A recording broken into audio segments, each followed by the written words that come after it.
Mas eu vim aqui para falar desse monte de coisa que as Exato. pessoas estão achando que a aviação tá ladeira Fala, abaixo, de repente começou a dar um monte de defeito, não vou voar. Tem gente com medo de voar aí. né? Tem. A amiga minha falou, pô, minha filha vai voar semana que vem, tô morrendo de medo. Eu falei, não mudou nada, né? Ah, então, assiste esse programa que a gente vai Vamos chegar lá então. devagarzinho.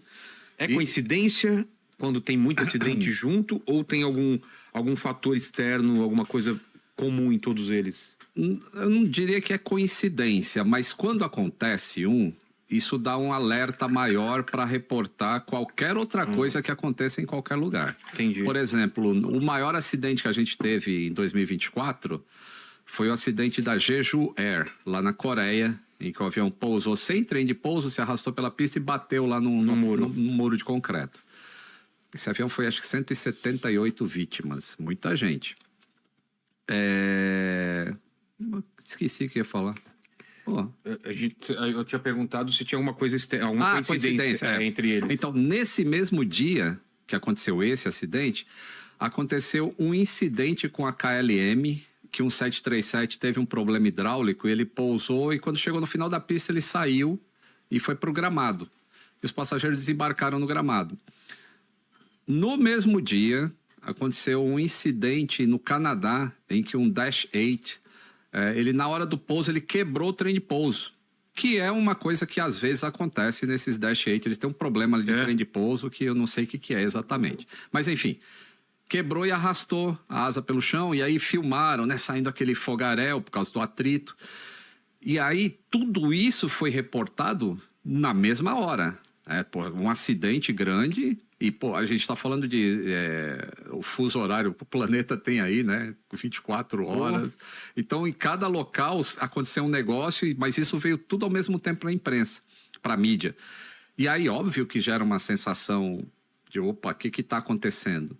Mas a gente não tem relação nenhuma um acidente na Coreia com um incidente na Holanda e um outro incidente no Canadá. E talvez esses menos graves nem seriam reportados se não tivesse um acidente grande. Provavelmente. Agora, como tudo é reportado porque é filmado, até poderia aparecer, mas não teria tanto destaque, né? Mas o que é importante é que as redes de segurança funcionaram. Assim, pô, falhou um sistema hidráulico, o cara pousou, saiu da pista no final e ninguém se machucou. O outro quebrou um trem de pouso, arrastou, não pegou fogo e ninguém se machucou. Então, essas coisas não deveriam ser misturadas com um acidente que morreu 178 pessoas, que não é para morrer ninguém. Só vê para mim se é 178 ou 177 que morreram esse nesse Jeju Air. Esse da companhia. Aí, Jeju Air. Da onde é? É da Coreia do Sul. Ela é uma low cost da Coreia do Sul. Podemos começar daí. A companhia low cost, a gente precisa ter mais cuidado, porque se ela é low cost, tem também low preoccupations. Low maintenance. Low maintenance. Não. Por regulamento, não. Porque o regulamento que essa empresa voa é o mesmo que a Korean Air voa. Ela não é low cost. A Korean Air ela é legacy, né? Que a gente chama de legacy e as low cost. Só tem essas duas categorias? Não, essas seriam as tradicionais e as low cost. Tá. Tipo, você vai voar United, American, Delta, essas são as tradicionais. Tá. E você vai voar... A Gol, por exemplo, a Gol é low cost. Apesar de, né, não conseguir ser muito low cost no Brasil, mas o nascimento dela é como low cost. Entendi. Tem Ryanair. Ryanair nunca teve um acidente assim, fora os pousos meio pesados que eles dão de repente, viram até meme na internet. EasyJet, low cost. Quantos? 179. 179, tá? Então não era nenhum nem outro que eu falei, mas 179 pessoas. E, pô, a aviação não é feita para perder vidas.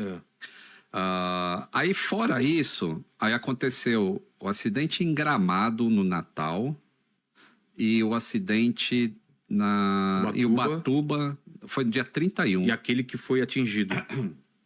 Foi alvejado. E aí teve o Embraer lá que foi alvejado, que na hora que saiu, todo mundo ainda, pô, foi um acidente, foi bird strike. Que é um impacto com pássaro, né?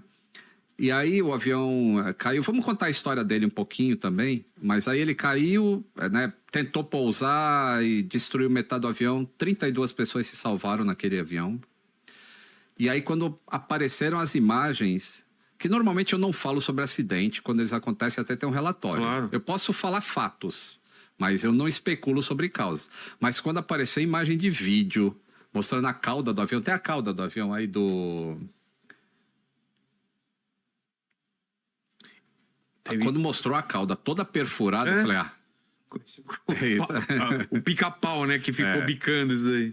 Depois ele vai mostrar essa imagem. Pô, a gente teve bastante coisa. Então, o que caiu em Gramado, o Ubatuba, esse que foi alvejado e o que bateu no muro, né? O que bateu no muro. Isso tudo no mês de dezembro. Então, o Ubatuba que foi agora, né? Aconteceu muita coisa no mês de dezembro, aí as pessoas ficaram... E a gente teve também, olha lá. Olha. Isso aí é o estabilizador horizontal. E esses furos causam... Então, o que eu acho que aconteceu, esse não saiu ainda o relatório, né? O que eu acho, o que está sendo falado. Porque o relatório, por exemplo, as caixas pretas desse avião vieram aqui para o Brasil. Foi o CENIPA quem decodificou elas e manda os áudios e os dados todos decodificados lá de volta para o Cazaquistão. Sim. Então, eles que vão fazer o relatório. Mas eles já sabem, mas o avião não é do Cazaquistão. O avião é do Azerbaijão. Ele decolou de Azerbaijão e ia pousar na Chechênia. Tá. E aí, naquele dia, na Chechênia, estava com muita interferência de GPS. Por causa da guerra, os caras embaralham os sinais de GPS. Por causa de drone? Por causa de drone, por causa de míssil, que é guiado por GPS. Então, eles embaralham o sinal. Porra. E esse avião, isso eu estou falando, são reportes não oficiais, mas de perfis oficiais no Twitter, que conversam com o pessoal da Chechênia, conversam com o pessoal do Cazaquistão e tudo mais. E aí, esse avião entrou no espaço aéreo, né, da Chechênia, onde ele ia pousar, e parece que tinha uma ordem na Chechênia. Isso tem gravação, inclusive, de áudio, tá?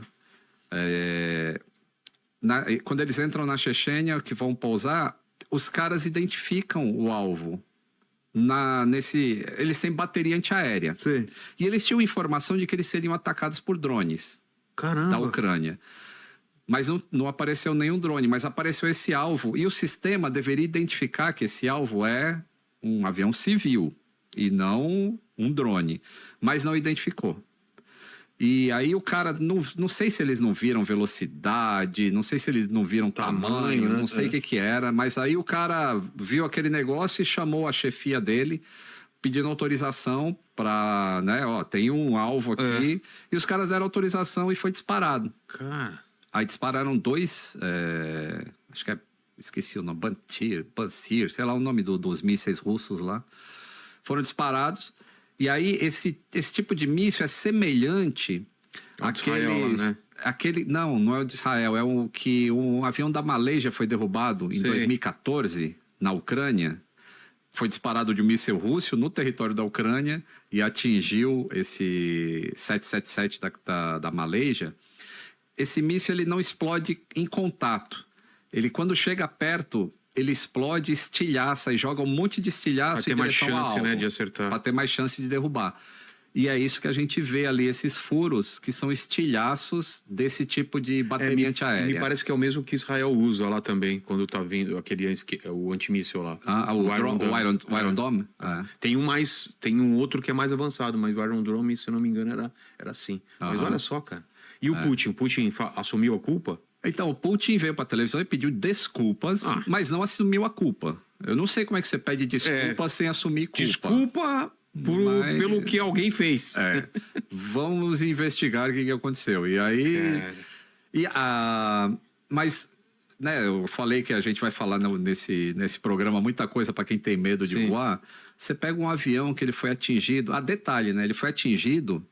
E aí o cara pediu emergência para pouso e foi negado. Ah, é? Na Chechênia. Aí ele tentou uma outra cidade, que estava a uns 50 quilômetros, também foi negado o pouso.